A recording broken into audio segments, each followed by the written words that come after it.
Everyone, welcome back to my YouTube channel. आज हम discuss कर रहे हैं क्लास 12 का first chapter that is solid state. जब भी स्टेट्स की बात होती है तो हमारे दिमाग में एकदम से मैटर्स की बात आती है कि मैटर एग्जिस्ट करता है तीन फॉर्म में, that is your solid, liquid and gas. अगर मैं बात करती हूँ सॉलिड की, तो सॉलिड तो हर जगह है। फॉर एग्जाम्पल आपका ये व्हाइट बोर्ड हो गया, chair, table, bed, even this marker is also an example of solid. तो जो हमारा मैटर है वो एग्जिस्ट करता है तीन फॉर्म में, solid, liquid and your gas.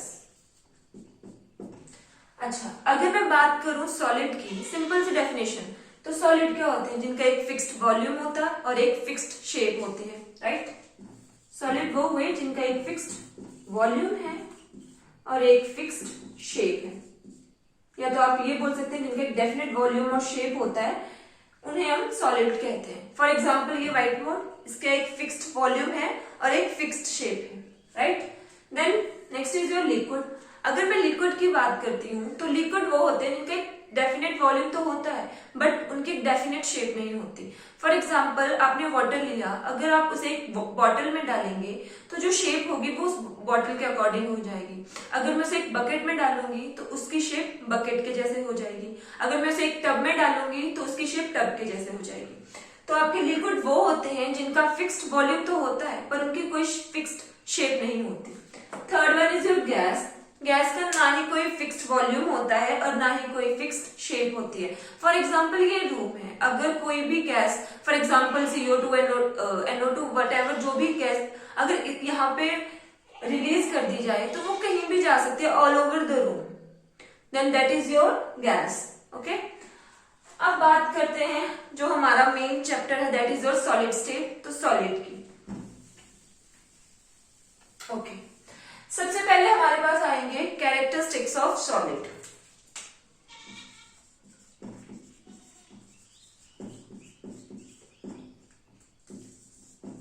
फटाफट से कंप्लीट करेंगे क्योंकि ये हम बचपन से पढ़ते आ रहे हैं। सबसे पहला तो जैसा कि मैंने आपको बताया कि इसकी एक फिक्स्ड शेप होती है, एक फिक्स्ड वॉल्यूम होता है। तो सबसे पहला तो इसका कैरेक्टरिस्टिक्स वही है कि इसकी एक fixed shape and volume, right. Second one is your, ये रिजिड होते हैं, रिजिड तो समझते ही होंगे सारे, है ना। थर्ड वन, जो तीसरी प्रॉपर्टी में बताने जा रही हूं इसका कैरेक्टरिस्टिक्स, वो बहुत इंपॉर्टेंट है, that is intermolecular force of attraction. जो आपके सॉलिड होते हैं उनमें इंटरमॉलिक्यूलर फोर्स ऑफ अट्रैक्शन जो होती है वो बहुत ज्यादा स्ट्रांग होती है। अच्छा, अब आप पूछेंगे कि इंटरमॉलिक्यूलर फोर्स ऑफ अट्रैक्शन होती क्या है?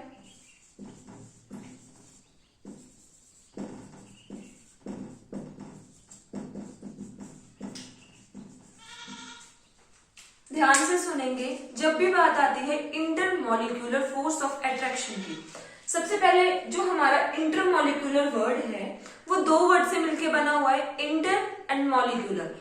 अगर मैं बात करूं इंटर की, इंटर का मतलब होता है within two atoms, within two ions, within two particles, ठीक है।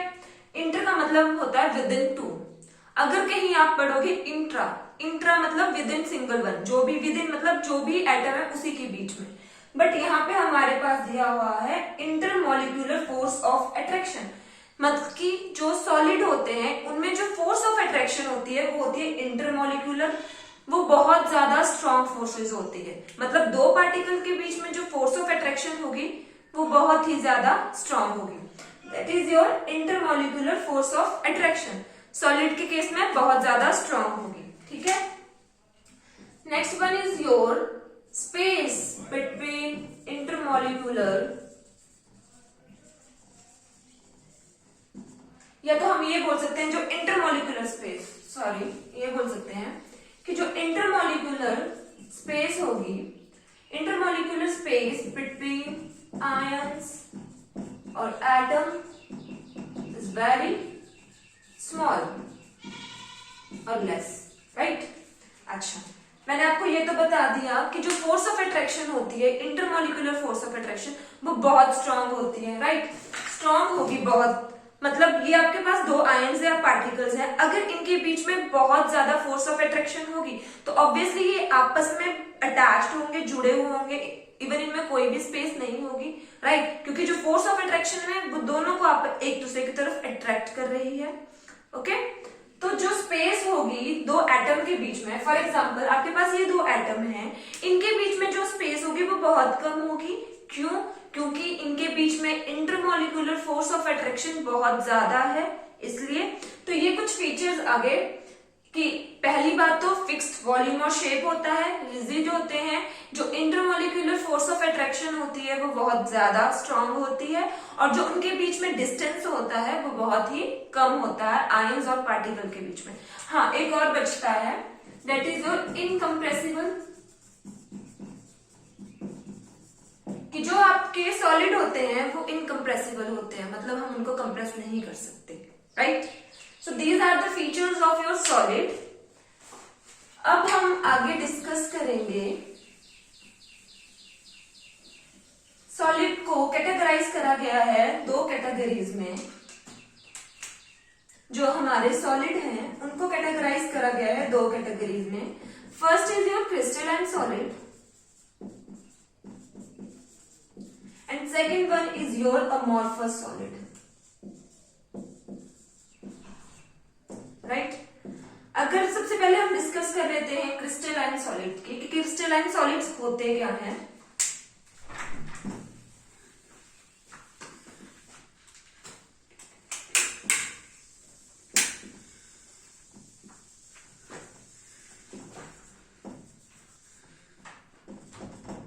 ओके, क्रिस्टलाइन सॉलिड्स वो सॉलिड्स होते हैं जिनका एक रेगुलर पैटर्न होता है, एक रेगुलर अरेंजमेंट में वो अरेंज्ड होते हैं। जब पार्टिकल्स और आयन, उन्हें हम बोलते हैं क्रिस्टलाइन सॉलिड, राइट?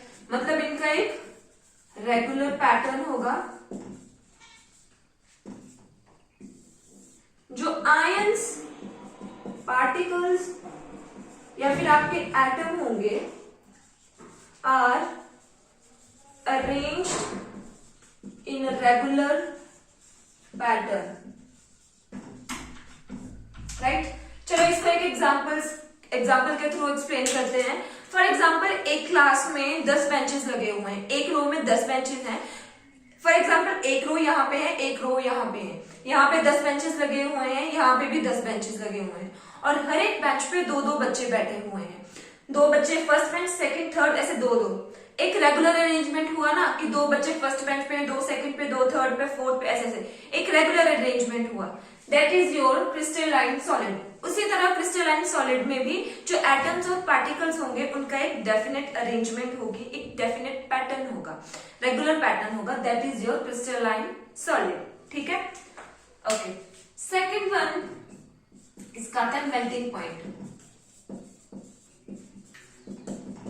अच्छा, जो हमारे क्रिस्टलाइन सॉलिड होते हैं उनका जो मेल्टिंग पॉइंट होता है वो शार्प होता है। अब आप बोलोगे मैम इसका क्या मतलब है? मतलब जो हमारे क्रिस्टलाइन सॉलिड होते हैं वो एक फिक्स्ड टेम्परेचर के ऊपर मेल्ट करना स्टार्ट करते हैं, एक शार्प मेल्टिंग पॉइंट होता है। दैट इज योर जो मेल्टिंग पॉइंट होगा सॉलिड स्टेट का वो शार्प होगा। Okay, right? अच्छा, जो आपके क्रिस्टलाइन सॉलिड्स होंगे।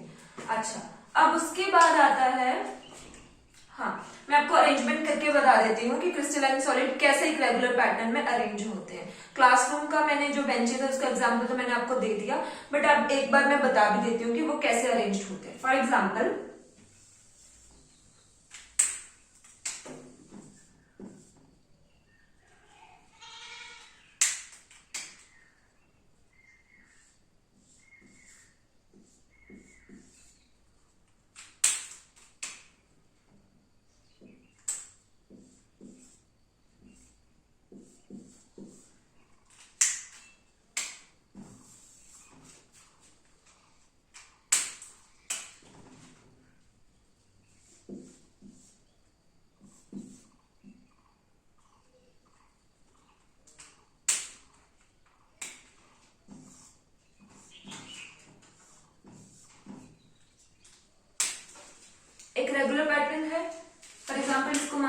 A, this is your B, this is your A, this is your B, A, this is your B, small है ठीक है, this is your A, this is your B, this is your A, this is your B, this is your A and this is your B।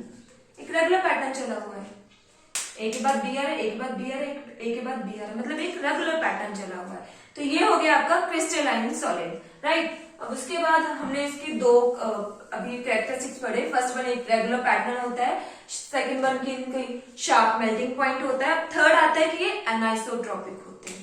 Most important, anisotropic. जो आपके crystalline solid होंगे वो anisotropic होंगे। हाँ, अच्छा, अब मैं आपको बता दूं एनाइसोट्रॉपिक मतलब ये सिंपल सा दो वर्ड से मिलके बना है। First one is your aniso and second one is your tropous, right. First one is your aniso and second one is your tropous, okay. Aniso का मतलब होता है डिफरेंट और आपके ट्रोपस का मतलब होता है डायरेक्शन, राइट। मतलब एनाइसोट्रॉपिक का मतलब होता है कि एटम्स और आयंस की जो फिजिकल प्रॉपर्टीज होती है वो डिफरेंट होती है in different direction, right. Anisotropic का मतलब है कि जो आपके एटम्स होंगे, जो आयंस होंगे, उनकी जो फिजिकल प्रॉपर्टीज होगी वो डिफरेंट होगी डिफरेंट डायरेक्शंस में, that is your anisotropic, right. अब क्वेश्चन ये अराइज होता है कि हमारे क्रिस्टलाइन सॉलिड जो होते हैं उनकी तो एक डेफिनेट अरेंजमेंट होती है, उनकी तो एक रेगुलर अरेंजमेंट होती है, राइट। फिर वो एनाइसोट्रॉपिक कैसे हुए, चलो उसका भी अभी मैं बताती हूँ कैसे है।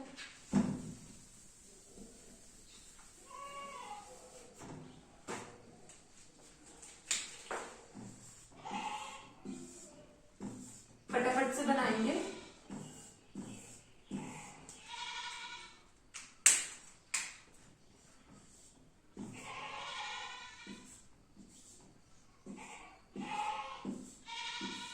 राइट, एक एक्सिस हमने ये ले ली, इसको नाम दे दिया ए डैश ए, और एक एक्सिस मैंने ले ली ये वाली, राइट, इसको मैंने नाम दे दिया है बी डैश एंड बी।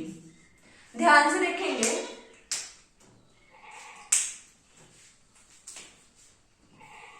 आप इस पैटर्न को देखना जरा, जो हमारा ए डायरेक्शन वाला पैटर्न है उसको देखेंगे। चलो इनको नाम भी दे देते हैं, इसको ए दे दिया है, इनको बी दे दिया, राइट, ठीक है। अब आप देखेंगे कि जो ए डैश ए पैटर्न है उसमें सारे के सारे जो भी एटम्स या फिर आयंस हैं वो सारे ए हैं, राइट। और अगर मैं देखूं बी डैश बी एक्सिस को, तो उसमें जो अरेंजमेंट है आयंस की, पार्टिकल्स की, वो कुछ इस तरह है, बी ए। Got it. मैंने क्या बताया था एनाइसोट्रॉपिक की डेफिनेशन, कि एस आयंस और atoms are having different physical properties in different directions, right. देखना, अगर मैं देखूं इस पैटर्न को, तो मतलब ए डैश ए एक्सिस में तो जो पैटर्न है आयंस की, वहां पे एक जैसे आयंस प्रेजेंट है, और अगर मैं देखती हूँ बी डैश बी में तो वहां पे आयंस डिफरेंट है, ए बी। मतलब कि जो अरेंजमेंट है पार्टिकल्स की, उनकी जो फिजिकल प्रॉपर्टीज है वो डिफरेंट है, डिफरेंट डायरेक्शन में। ए डैश ए में कुछ और है और बी डैश बी में कुछ और है।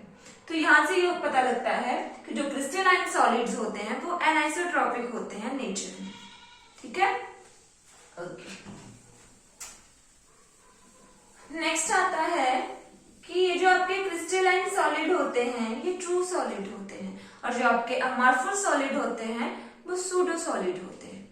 चलो अब जल्दी से इनके कैरेक्टरिस्टिक्स एक बार रिवाइज कर लेते हैं। तो क्रिस्टलाइन सॉलिड में सबसे पहले मैंने बोला कि इनके रेगुलर अरेंजमेंट होगी, right, first one. Second one कि ये जो होते हैं क्या, एनाइसोट्रॉपिक होते हैं, anisotropic in nature. Third one is your sharp melting point, and fourth one is your, these are true solid, okay। ये आ गया आपके क्रिस्टलाइन सॉलिड। अब उसी तरह हम पढ़ेंगे अमॉर्फस सॉलिड के बारे में। चलो इसका एक एग्जांपल दे देती हूँ। एग्जांपल है आपके क्रिस्टलाइन सॉलिड्स के copper, zinc sulphide, common salt, right. Silver भी इसी में आता है, लिख लो। तो ये आ गया आपके क्रिस्टलाइन सॉलिड। अब उसी तरह हम पढ़ेंगे अमॉर्फस सॉलिड।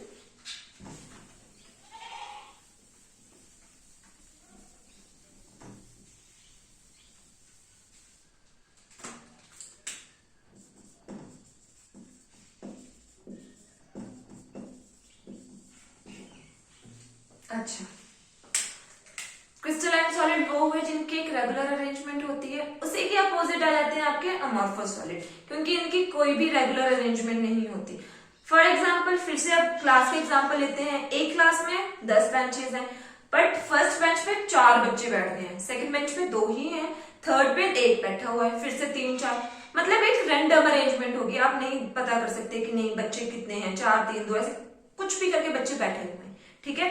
तो वो आ जाएगा आपका अमॉर्फस सॉलिड में, कि इनकी रेगुलर अरेंजमेंट नहीं होती है भाई। सेकंड वन आएगा आइसोट्रोपिक। ओके, अब आता है आइसोट्रोपिक भी 2 वर्ड से मिलके बना है। First one is your iso and second one is your tropous. अगर मैं बात करती हूँ आइसो की, तो आइसो का मतलब होता है सेम, और ट्रोपस का मतलब होता है डायरेक्शन। मतलब जो फिजिकल प्रॉपर्टीज होंगी वो सेम होगी ऑल डायरेक्शंस में, ठीक है। अब मैं बता दूं कि ऐसा क्यों होगा, क्योंकि आपके जो अमॉर्फस सॉलिड होते हैं उनकी तो कोई रेगुलर अरेंजमेंट होती नहीं है। कोई आयन कहाँ प्रेजेंट है, कोई कहाँ, मतलब कोई उनकी रेगुलर अरेंजमेंट नहीं होती, इसीलिए वो आइसोट्रोपिक होती है। इसीलिए उनकी जो प्रॉपर्टीज होती है वो सेम होती है सभी डायरेक्शन में, ठीक है। नेक्स्ट वन इज, इनका जो मेल्टिंग पॉइंट होता है वो शार्प नहीं होता है, ठीक है। And next one is your pseudo solid, कि जो आपके अमॉर्फस सॉलिड होते हैं वो सूडो सॉलिड होते हैं। सूडो का मतलब होता है फॉल्स सॉलिड, ठीक है, क्योंकि इनकी कोई भी रेगुलर अरेंजमेंट नहीं होती। हाँ, एक छूट गया में से, सॉरी, जो आपके क्रिस्टलाइन सॉलिड्स होते हैं वो लॉन्ग रेंज ऑर्डर के होते हैं। ऐड कर लेना लॉन्ग रेंज ऑर्डर, क्योंकि अब लॉन्ग रेंज, ये तो सारे समझ ही रहे होंगे ना, लॉन्ग रेंज ऑर्डर मतलब इनकी रेंज लंबी हो सकती है। मतलब वो 10 बच्चे जो बैठे हैं ना क्लास में, सॉरी 10 बेंचेस में जो बच्चे बैठे हैं, तो उनके एक लॉन्ग रेंज ऑर्डर हो सकता है, ठीक है। अगर वो अमॉर्फस सॉलिड की, तो वो शॉर्ट रेंज ऑर्डर होंगे, क्योंकि उनका तो कोई रेगुलर, उनकी तो अरेंजमेंट ही कुछ नहीं है भाई। 4 बैठे 3 बैठे, क्या पता जो 3 बच्चे हैं वो उठ के दूसरे रो में जाके बैठ जाए। तो मतलब जो हमारे अमॉर्फस सॉलिड होंगे वो शॉर्ट रेंज ऑर्डर होंगे,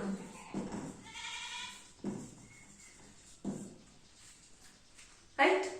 सो दीज आर सॉलिड, जो कि जिनको हमने कैटेगराइज करा है 2 कैटेगरीज में। First one is your crystalline and second one is your amorphous solids.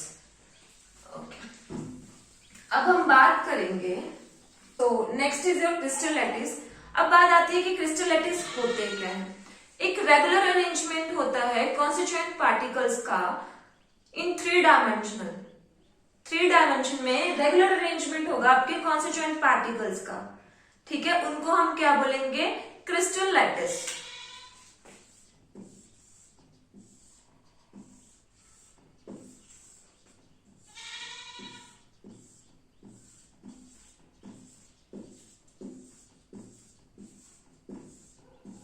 Regular arrangement of constituent particles of a crystalline solid in 3 dimension is called crystal lattice, ठीक है। ये आपका आ गया एक पूरा क्रिस्टल लैटिस, क्योंकि इसमें अरेंजमेंट दिखाई हुई है ना आयंस की। रेगुलर, जैसे मैंने बताया कि क्या होती है, एक रेगुलर अरेंजमेंट होती है कॉन्स्टिट्यूएंट पार्टिकल्स की इन क्रिस्टलाइन सॉलिड 3 डायमेंशनल स्टेट में। अब मैं 3 डायमेंशनल तो आपको नहीं बता सकती, बट चलो फिर भी स्टार्ट करते हैं। अब ये चीज क्या होती है, इसको हम बोलते हैं लैटिस पॉइंट।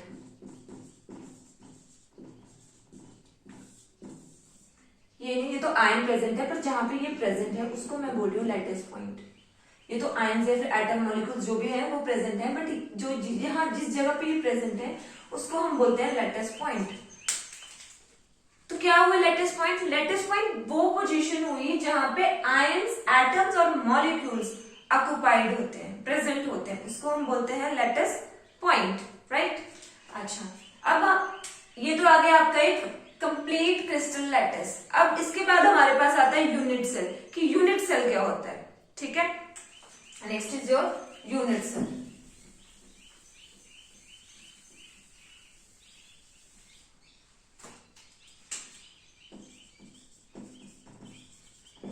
बात करूं यूनिट सेल की,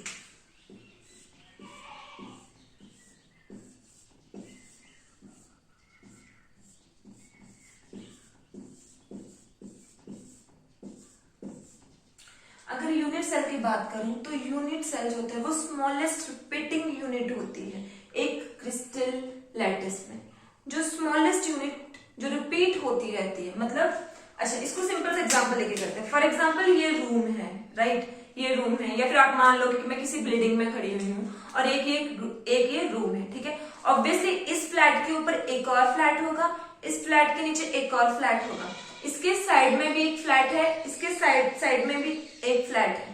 या तो ऐसा मान लो कि ये एक घर है, ये रूम है, इसके साथ में एक और रूम है, इसके पीछे एक रूम है, इसके वहां पे भी एक रूम है, दूसरी साइड नीचे भी एक रूम है, इसके राइट साइड भी एक रूम है, ठीक है। मतलब रिपीट हो रही है। तो जो हमारे पास बिल्डिंग है या फिर जो हमारे पास घर है वो हमारा आ गया क्रिस्टल लैटिस। और जो रूम आ गए उसके अंदर, घर के अंदर, या फिर एक बिल्डिंग में जितने भी फ्लैट्स आ गए वो आपके आ जाएंगे यूनिट सेल, क्योंकि वो स्मॉलेस्ट रिपीट कर रहे, रिपीटिंग क्रिस्टल लैटिस में जो स्मॉलेस्ट रिपीटिंग यूनिट होगी उसको हम बोलेंगे यूनिट सेल। जैसे कि मैंने एग्जांपल के थ्रू बता दिया कि एक बिल्डिंग में जितने भी फ्लैट्स होंगे उनको हम यूनिट सेल कंसीडर करेंगे, और उस बिल्डिंग को हम क्या कंसीडर करेंगे, आपके क्रिस्टल लैटिस या फिर आपके स्पेस लैटिस, राइट। ठीक है, ओके। 3 डायमेंशन में तो मैं चलो नहीं समझा सकती, बट चलो फॉर एग्जाम्पल ये ले ली मैंने वो बिल्डिंग, राइट, और ये इसके आगे यूनिट सेल। दैट मीन ये आपका आ जाएगा क्रिस्टल लैटिस और ये आपकी चीज आ जाएगी unit cell. Smallest repeating unit in the space lattice is called unit cell, right. Unit cells जो होते हैं वो क्रिस्टल सिस्टम को कंस्टिट्यूट करते हैं। First one is your primitive unit cell and second one is your non-primitive unit cell.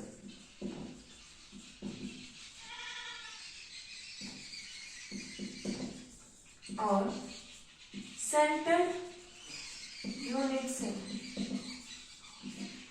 अच्छा, अब बात आती है कि सबसे पहले हम करते हैं कि प्रिमिटिव यूनिट सेल क्या होते हैं। प्रिमिटिव यूनिट सेल वो यूनिट सेल्स होते हैं जहां पे जो एटम्स होंगे या फिर जो आयन्स होंगे वो सिर्फ और सिर्फ कॉर्नर्स पे प्रेजेंट होंगे। ओके ओके, चलो मैं आपको बताती हूँ हमसे। तो सबसे पहले हमारे पास आता है प्रिमिटिव यूनिट। हम एग्जांपल लेके समझते हैं, फिर मैं आपको डायग्रामेटिकली बताऊंगी। फॉर एग्जांपल ये रूम है, आप अपना रूम कंसीडर करो, जिस रूम में आप बैठे हो आप वो कंसीडर करो, ठीक है। आप मुझे बताओ कि कितने हमारे इस रूम में कितने कॉर्नर्स प्रेजेंट है।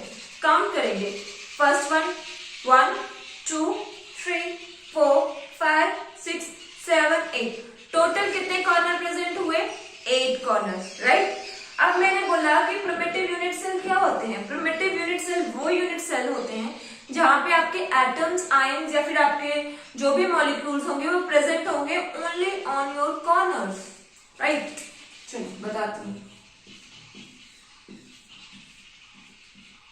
फॉर एग्जाम्पल मान के चलते हैं ये हमारा रूम है, इसका एक कॉर्नर ये है, सेकंड कॉर्नर ये, थर्ड 4 5 6 7 8, ठीक है। अब मैंने बोला प्रिमिटिव यूनिट सेल वो होंगे जहां पे जो आपके एटम्स होंगे, आयन्स होंगे या फिर आपके मॉलिक्यूल्स होंगे वो सिर्फ और सिर्फ आपके कॉर्नर्स पे प्रेजेंट होंगे।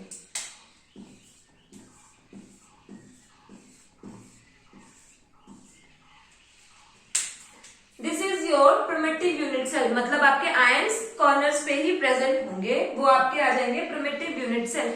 सेकंड वन मैंने आपको बताया नॉन प्रिमिटिव या फिर आपके centred unit cell. Second is your non primitive और centred unit cell, non primitive.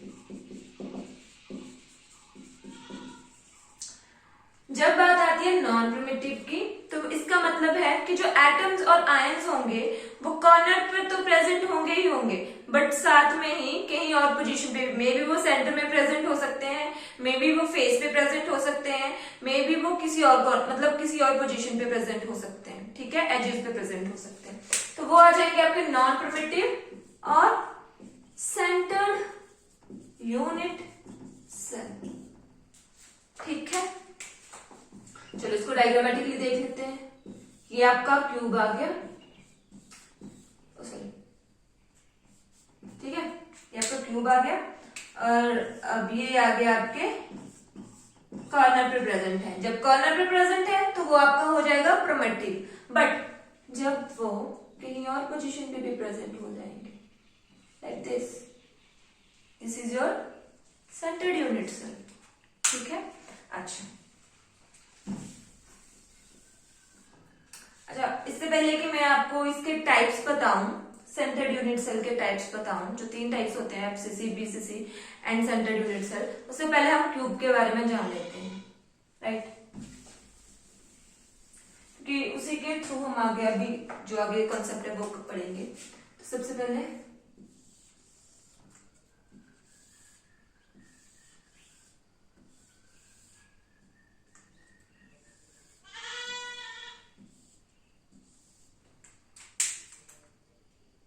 Okay,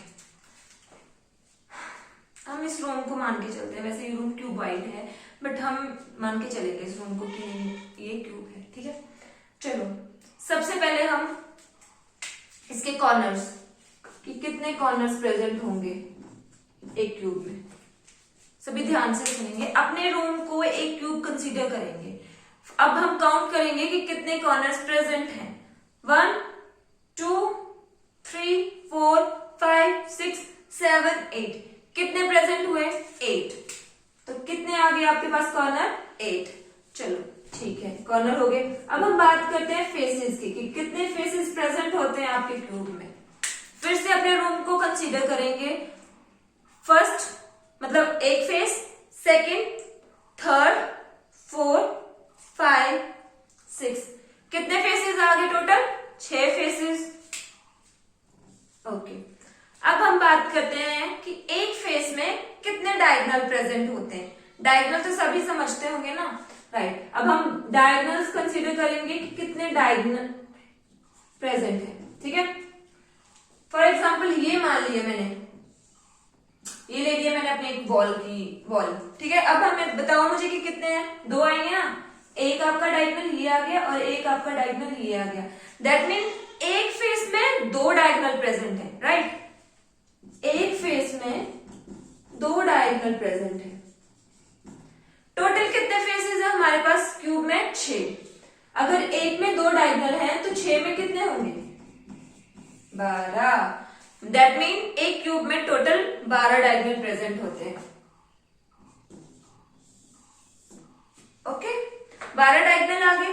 अब हमारे पास बात आती है, फेसेस हो गए, कॉर्नर हो गए, डायगोनल हो गए, राइट, ठीक है। ओके, बॉडी सेंटर्ड, ये अगर कभी हम सुनेंगे बॉडी सेंटर्ड, ठीक है, फेस तो पता लग गया ना कि नहीं, बॉडी की बात आएगी तो बॉडी का मतलब होता है सेंटर में, तो बिल्कुल सेंटर में ये चीज, ओके, ठीक है। फेसेस भी आ गए, डायगोनल आ गया, कॉर्नर आ गए। हाँ, एक और चीज मैंने आपको बताया ना कि हम जो यूनिट सेल है वो क्या होती है? रिपीटिंग यूनिट होती है इस क्रिस्टल लैटिस में। फॉर एग्जांपल बिल्डिंग का दिया मैंने आपको एग्जांपल, उसमें जो रूम्स होते हैं, जो फ्लैट्स होते हैं वो, राइट। हाँ, अब मैं आपको बताती हूँ कि जो एक एटम प्रेजेंट होता है ना कॉर्नर पे, वो कैसे कैसे शेयर होता है, ठीक है। अब देखना, फॉर एग्जाम्पल ये वो एटम प्रेजेंट है, एक एटम में पे प्रेजेंट है, इस कॉर्नर पे मान लो, ठीक है। अब हम देखेंगे अगर ये इस पे प्रेजेंट है, इस कॉर्नर पे, तो एक फ्लैट ये है, एक फ्लैट ये है, एक फ्लैट ये है, एक ये है। मतलब ये जो एक आयन है, ये जो एक एटम है, इसको कितने फ्लैट ने शेयर किया है? 1 2 3 4, 4 फ्लैट्स ने शेयर किया है ना, ठीक है। पर ये तो हमें दिख रहे हैं भाई, तो वो 4 है, मतलब 2 नीचे वाले फ्लोर आ गए, 2 ऊपर वाले फ्लोर आ गए, ठीक है। पर उसके पीछे भी तो होंगे, उसके पीछे भी तो वैसे ही है। चलो वैसे नहीं, चलो एक और देखते, ठीक है।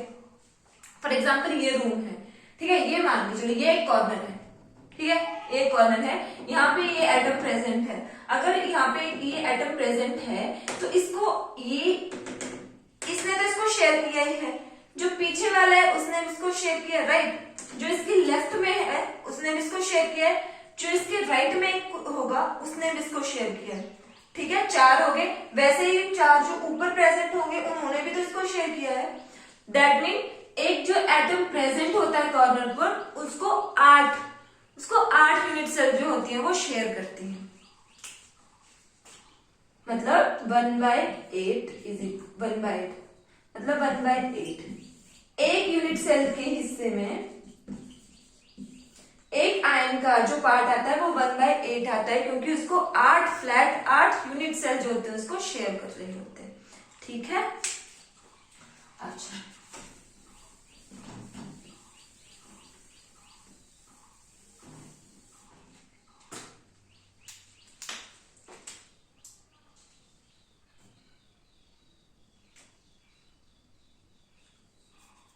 मैं आपको दिखाती हूँ कैसे।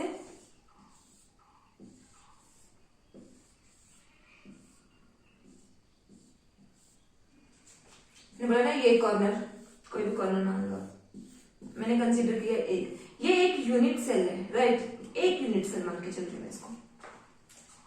ऑब्वियसली इसके ऊपर भी होगी, इसके लेफ्ट में भी होगी ना। एक ये आ गई, 2 ये आ गई, 3rd वन ये आ गई, 4th वन ये आ गई। पर ये तो वो है जो हमें दिख रही है, जो हमको दिख रही है भाई सामने से, पर इसके पीछे भी तो होंगी। तो टोटल कितनी होगी? 1 2 3 4, तो यहाँ होगी 4 इसके पीछे टोटल, तो होगी आपकी 8, ठीक है। तो मतलब टोटल 8, एक एटम को, कॉर्नर वाले एटम को टोटल 8 आपके यूनिट सेल जो होते हैं वो शेयर करते हैं, ठीक है। कल हम डिस्कस करेंगे अब जो हमारे पास नॉन प्रिमिटिव या फिर सेल यूनिट सेल्स के जो टाइप्स आएंगे उनके बारे में हम कल डिस्कस करेंगे। आई होप आपको वीडियो अच्छी लगी हो, और अगर कुछ मिस्टेक हुई हो देन सॉरी। Thank you.